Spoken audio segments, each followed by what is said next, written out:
9 horas em ponto agora. Muito bom dia para você que nos acompanha nesta quinta-feira, dia 16 de outubro. Seja muito bem-vindo a esta edição ao vivo. E eu já começo com um destaque internacional, porque o presidente dos Estados Unidos, Donald Trump, antecipou um dos principais pontos que será discutido durante o encontro entre o secretário de Estado, Marco Rubio, e o ministro das Relações Exteriores, Mauro Vieira, hoje, quinta-feira. O encontro vai abordar as relações comerciais e diplomáticas entre os dois países. A reunião entre o ministro de Relações Exteriores, Mauro Vieira, e o secretário de Estado americano, Marco Rubio, servirá como um primeiro contato para preparar o terreno para negociações técnicas entre os dois países. Às vésperas do encontro, o presidente dos Estados Unidos, Donald Trump, antecipou um dos temas da reunião e comentou sobre a proposta discutida por países do BRIC, grupo formado pelo Brasil, Rússia, Índia, China e África do Sul, de substituir o dólar americano como moeda de referência nas transações internacionais do bloco.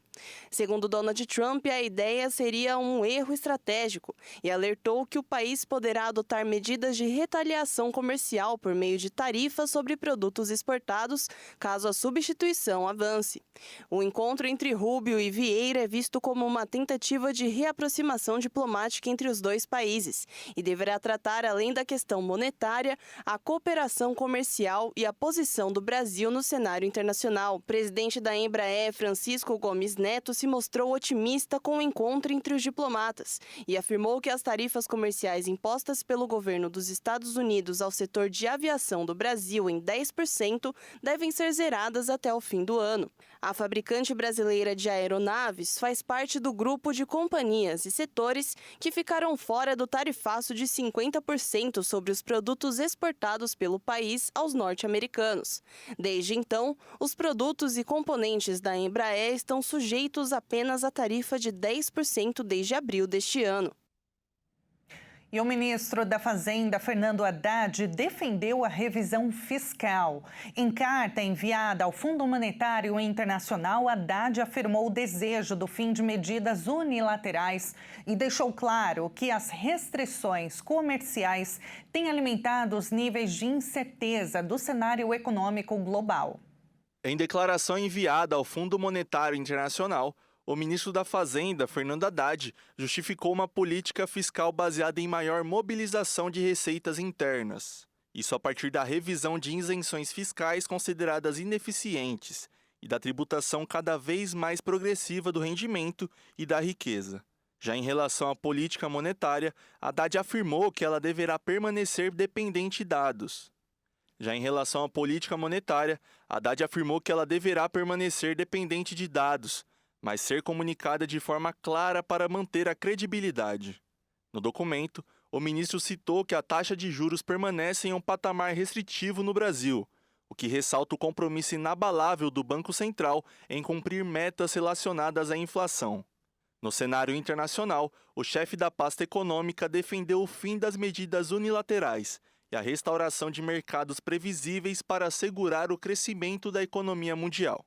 No documento, Haddad afirmou que as restrições comerciais unilaterais têm alimentado os níveis de incerteza do cenário econômico global, caracterizado por taxas de juros elevadas e pela crise climática. As reuniões anuais do FMI e do Banco Central estão sendo realizadas em Washington, nos Estados Unidos, desde o início da semana.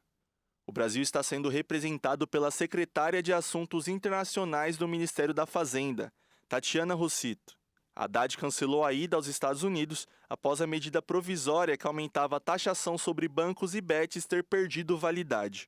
O governo estimava arrecadar cerca de 17 bilhões de reais em 2026. O ministro permaneceu no Brasil para negociar alternativas com o Palácio do Planalto. As vendas no comércio cresceram em agosto e interromperam registros de quedas. Segundo o IBGE, 5 dos 8 segmentos tiveram crescimento. Depois de 4 quedas seguidas, as vendas no comércio cresceram 0,2% na passagem de julho para agosto. Já em relação ao mesmo período do ano passado, houve alta de 0,4%. Os dados fazem parte da pesquisa mensal de comércio, divulgada nesta quarta-feira pelo IBGE, e apesar de o desempenho do setor ser positivo, o movimento é considerado de estabilidade, por ser de menos que 0,5%. A novidade é que parou de cair, mas ainda não representa uma virada de chave em relação aos 4 meses anteriores. Em 12 meses, o comércio varejista somou crescimento de 2,2%.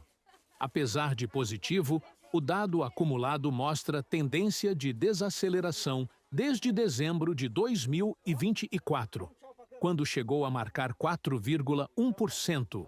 Ainda segundo o IBGE, 5 dos 8 segmentos pesquisados apresentaram alta na passagem de julho para agosto: equipamentos e material para escritório, tecidos e calçados, artigos farmacêuticos, imóveis e eletrodomésticos, produtos alimentícios, livros, combustíveis e outros artigos pessoais.